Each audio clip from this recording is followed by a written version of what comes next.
If you enjoy this video, then please leave a like and a comment, and don't forget to subscribe and hit the notification bell. And while you're here, why not check out all our other content? Thank you, and enjoy the video.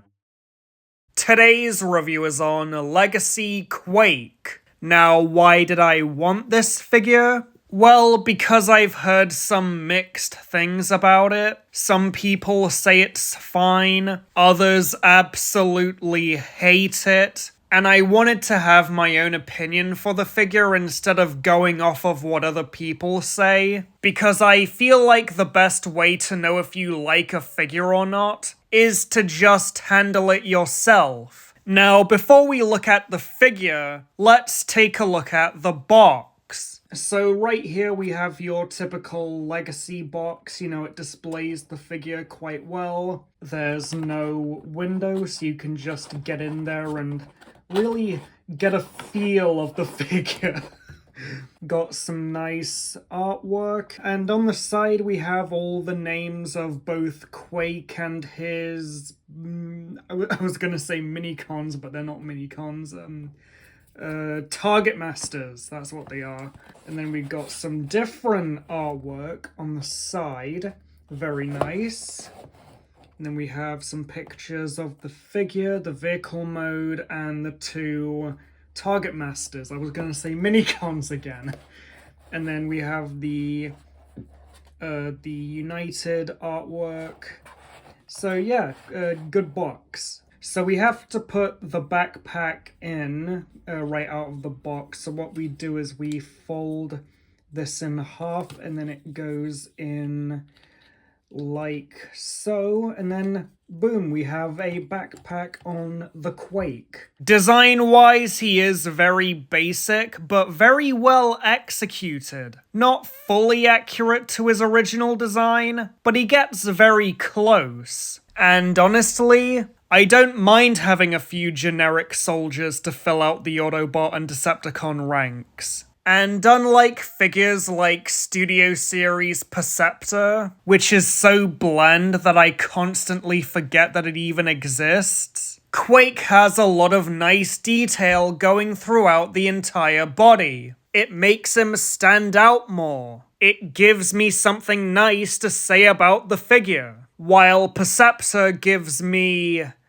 nothing. It is a complete void of happiness. Anyway, back to Quake. I find it really impressive that they were able to retool Skullgrin to the point where the two figures don't even look slightly related to each other. And I will say it's nice to have a figure with no hollow parts on it. Even the back is mostly filled in. And the kibble is kept to a minimum. You can even take off the backpack to make it cleaner. The only thing I'm not sure about is the weird block below his neck. I feel like the chest plate should have been extended upwards to cover that up. Now, the feel and solidity of this figure is weird. The joints are tight enough, so he isn't going to flop around like a fish on land, but they could have done with being a little bit tighter, especially in the arms. There isn't a lot of paint. There's only some on the head, which looks very nice, and some red paint on the arms and legs that doesn't match the red plastic. And the turret on the back is fully painted. There is a reason for this, though.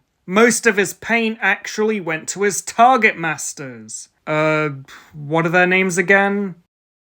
Oh yeah, right. Tip Top and Heater. Both of them, especially Tip Top, are absolutely drenched in paint, which explains why Quake doesn't have much. These don't pose at all. They're just robot-shaped bricks. They transform into guns, they can be held in the hand, and stored on the back. So now you can have them whispering commands in his ear like, "Kill him, do it."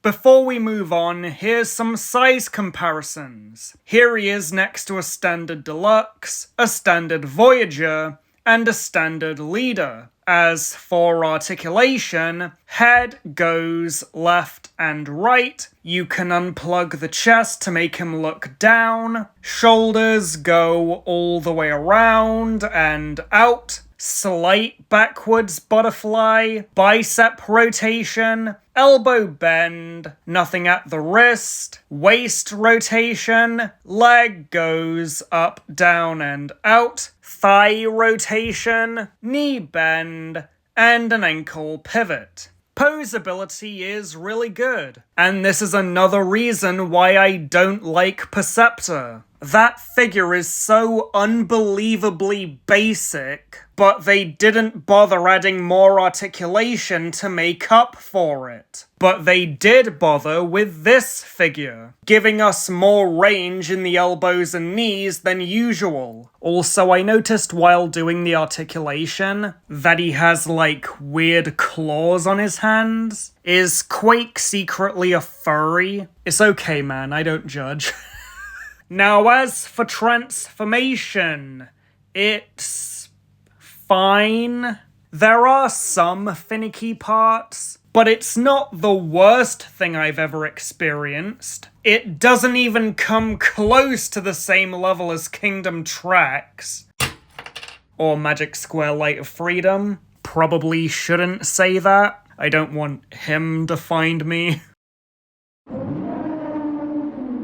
Okay, so what we're going to do first is unfold the backpack, and then we're going to fold the hands in. We're going to fold the chest out, and then bring this forward, but not all the way. Going to bring the chest back up, and then this should all close, like so. This back piece is going to come up. Then we're going to fold the arms in and then bring them together like so.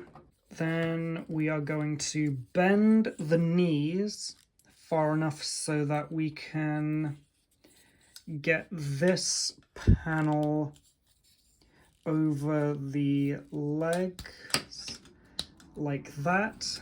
We are going to bring this panel out and then leave it for a second. We're going to bring this whole section up, fold the foot in, and then this should just come around and plug in. It does take a bit of fiddling. And then we're just going to do the same thing on the same side. So out, up, in, and then in again.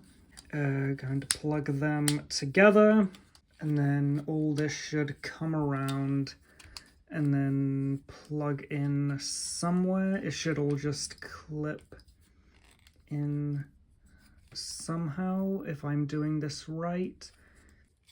Yeah, there are two, yeah, I found it. There are two tabs on the inside that these need to plug into, and when it does, this becomes solid. And then you have a complete tank mode.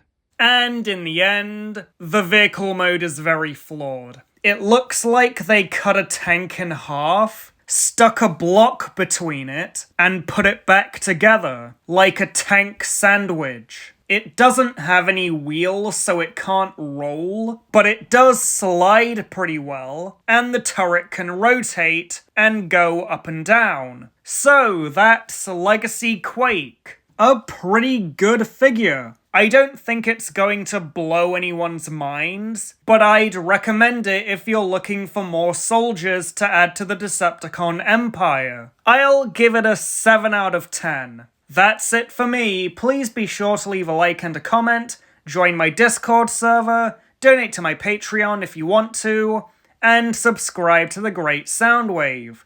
I'll see you next time.